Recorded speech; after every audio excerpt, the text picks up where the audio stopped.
Shall we check it? The total value N1, N2, N3, N4, N5, N6, N7, N8, N9 and N10.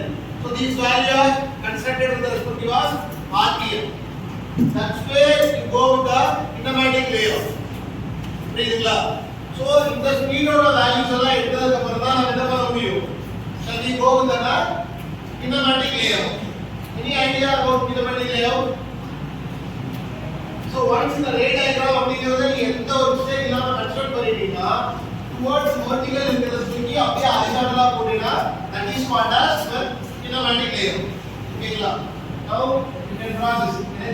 Space இல்லறனால நான் இங்க போறேன். உன்னோட புக்கெட்ல நீ ஒரு பேஜ்க்கு மேக்ஸிமம் யூட்டிலைஸ் பண்ணு. இந்த ஒரு ரெண்டு பேஜ்க்கு நாலு லைன்ல யூட்டிலைஸ் பண்ணாத. இந்த ரெண்டுமே வெரி இம்பார்ட்டன்ட். புரியுதா? நான் எவ்வளோ டெக்கரேட்டிவா பண்ண முடியுமோ அந்த அளவுக்கு பண்ணு. ரே diagram as well as kinematic arrangement. இந்த ரெண்டு மட்டும் தான் கேட்பாங்க. ஏன்னா இதுக்கு 8 மார்க், அதுக்கு ஒரு 6 மார்க் இல்ல 7 மார்க் கொடுப்பாங்க. ஸ்பீச்சுக்கு ஒரு 2 மார்க் கொடுப்பாங்க. டோட்டலா 16 க்கு கண்ட்ரோல் பண்ணிப்பாங்க. Kinematic arrangements. So how many vertical lines are there? Only 3. It is simply like this. With the equal distance. எனக்கு ஸ்பேஸ் இல்ல நிறைய சொல்ற இத வந்து ஒரு r லைன் கேப் பார்த்தீங்கன்னா இது சேம் r லைன் கேப் இருக்கு. இது ஈக்குவல் இன்டர்வல்ஸ் இருக்கு. புரியுதுங்களா? சோ இங்க மார்க் பண்ணிருக்கீங்க ஸ்டேஜ் 1 ஸ்டேஜ் 2. அத என்ன பண்ணிக்கணும்? Stage 1, stage 2. Don't write S minus 1 அந்த மாதிரி போடாதீங்க. நீங்க இடம் லைனா போடுங்க. உனக்கு ஸ்பேஸ் நிறைய இருக்கும். நீ எழுது. ஓகேவா? அதுக்கு இதே மாதிரி சொல்லி கொடுத்துருக்கேன். Shaft 1, shaft 2, shaft 3. Only 2 data can repeatedly use it. So இங்க எவ்வளவு லைன்ஸ் இருக்கு? 3 லைன்ஸ் இருக்கு. அப்ப 3 லைன்ஸ்னா 3 பேர் அப்படிங்கறது மைண்ட்ல வச்சுக்கங்க. டார்க் ஷேட் எது வரணுமோ அத மட்டும் தான் நீ மைண்ட்ல எடுத்துக்கணும். Don't use the dotted lines. ஓகேவா?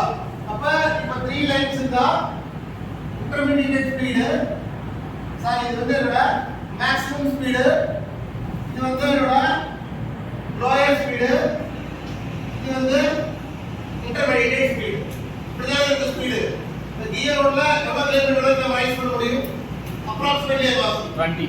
The vehicle branding on the bike can be vary 5 to 10 kilometers. இப்போ for example என்னோட lawyer speed ஒரு 20 kilometers என்ன ரைஸ் பண்ண முடியுமா? Intermediate னா 20 at 40 தரும்னா எங்க intermediate.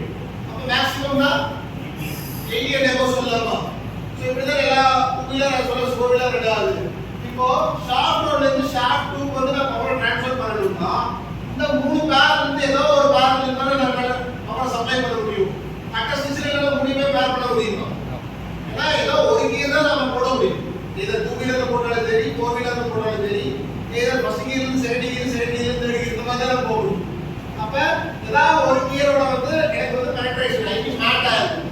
சோ அமௌண்ட் 3 ல ஏதாவது ஒன்னு கூட பேர் பண்ணிக்கலாம். இதுல எப்படி இருக்குன்னா இந்த ஈக்குவல் டிஸ்டன்ஸா இருக்கும்.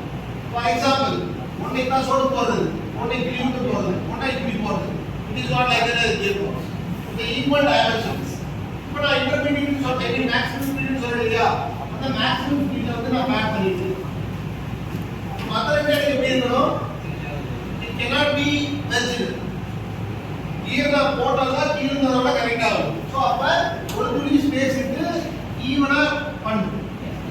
இப்படி டிரா பண்றது புரியுதா? தேர்ட் வந்து அட்டாச் பண்ணல. சென்டர்ல இருக்கக்கூடிய மேக்ஸிமம் மட்டும் தான் அட்டாச் பண்ணிருக்கேன். ஏன்னா எனக்கு அங்க இருந்தா பவர் வந்து செகண்ட் ஷாஃப்ட் வந்து ட்ரான்ஸ்ஃபர் ஆகும். அப்போ மத்த ரெண்டு ஐடியா இருக்கு. இப்போ நான் மேக்ஸிமம் இருந்து இன்டர்மீடியேட் ஸ்லோ பண்ணனும்னா இது டிஸ்எங்கேஜ் ஆயிடும், இது என்கேஜ் ஆயிடும். கான்செப்ட் புரியுதா? இதுல டவுட் இருக்கா? இப்போ இங்க எனக்கு பவர் வந்துருச்சு. இப்போ செகண்ட் ஸ்டேஜ்ல எவ்வளவு லைன்ஸ் இருக்கு? அப்ப 2 லைன்ஸ்னா நமக்கு எவ்வளவு பார் இருக்கணும்? 2 பார் இருக்கும். அப்ப எனக்கு இங்க இருந்து இந்த லோபா இன்டர்மீடியேட் போய் பவர் வந்து ட்ரான்ஸ்ஃபர் ஆகும். That is the logic behind. Shaft போர்ட்ல இருந்து ஒரு கியரை நான் மேட் பண்ணிருக்கேன்னா அதோட அவுட்புட் என்னது? ஷாஃப்ட் 2 க்கு கிடைக்குது. அப்ப ஷாஃப்ட் 2 வந்தா இங்க 2 pairs is available. அப்ப அந்த 2 pairs available இருக்குன்னா அது வந்து அடுத்த கியருக்கு அடுத்த ஷாஃப்ட் எதுல போடும்? ஏதோ ஒன்னு தான் வந்து மேட் ஆகும். சோ பாயிண்ட் ஃபார் திஸ் இது வந்து ஐடியலா இருக்கு cannot be mapped இது பாதா விஷயத்துல இருக்கு இந்த அளவு டிஸ்டன்ஸ் கொடுக்கும் இப்படி செக் பண்ணி பாரு this is 1 this is 2 this is 3 this is 4 this is 5 this is 6 அப்ப மூணு பேருக்கு உங்களுக்கு மூணு பேர் கிடைச்சிச்சு ஒரு லைன் அடுத்தது கம்மி தான 7 8 9 10 ஓகேங்களா அப்ப 2 லைன்ஸ்க்கு 2 பேர்ஸ் கிடைச்சிச்சு ப்ளீஸ் மேக் இட் நோட்